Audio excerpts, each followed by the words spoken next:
Samgi Barak Beligi Snausing Maruina Muk Wiki Lakipu Assembly Constituency Sung Tangana Labor Assembly Constituency Singda Snausing there Kuna All Meetei Council na Nixing Janing Basi Election Commission of Indiana Hojik Delimitation Togadore Maduga Han Kungtang Wina Samda Kawati the Election Commission full team member full team Lakna Wiki political stakeholders sing aduga CSO sing yauna makoi opinion lawkre maduda all Meetei Council na aikoi gi oiba viewpoint akoi thamnanaba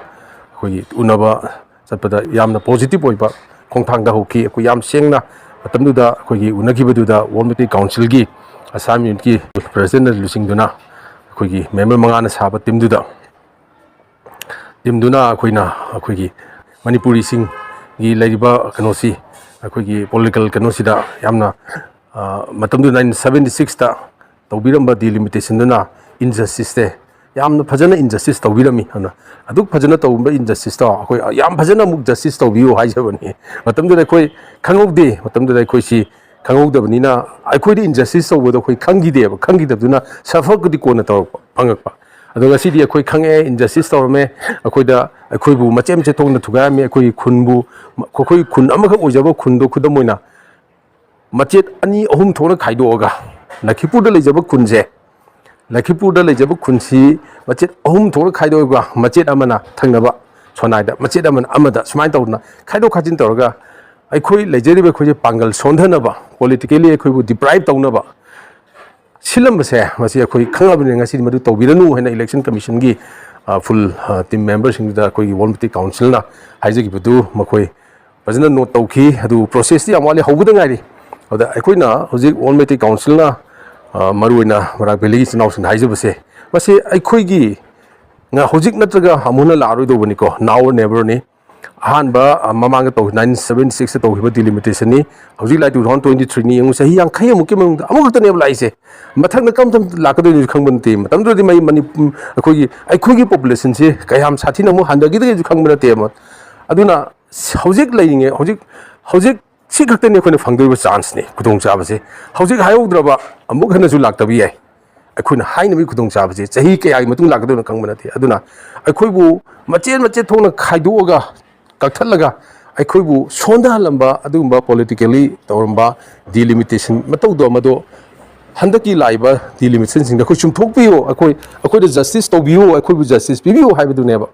adu message da akoi gi Barak Beligi chinau singna wakal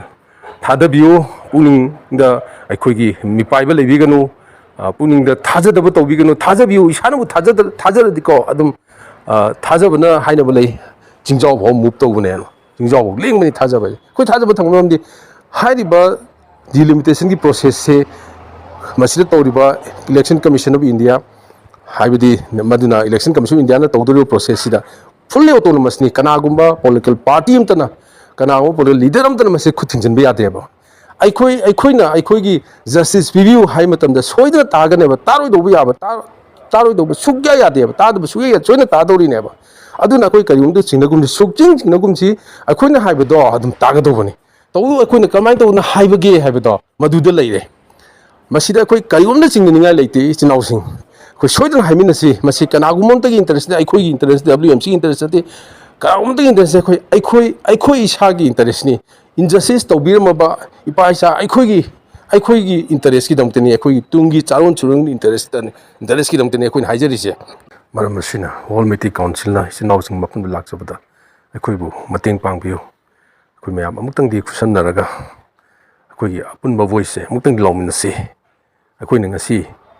thangadar kong thangse. Akoi tungi charon churong kita mutani. Ngasi thangudra ba amon na laro kudong chaba. Aduga akoi na tawjaga tawri ba se. Kanagum amutan so ko yet piaroy. Ato ba group no yet piaroy. Mam di constitution na pibani. Constitution na pib hak sida. Political leader amutana so.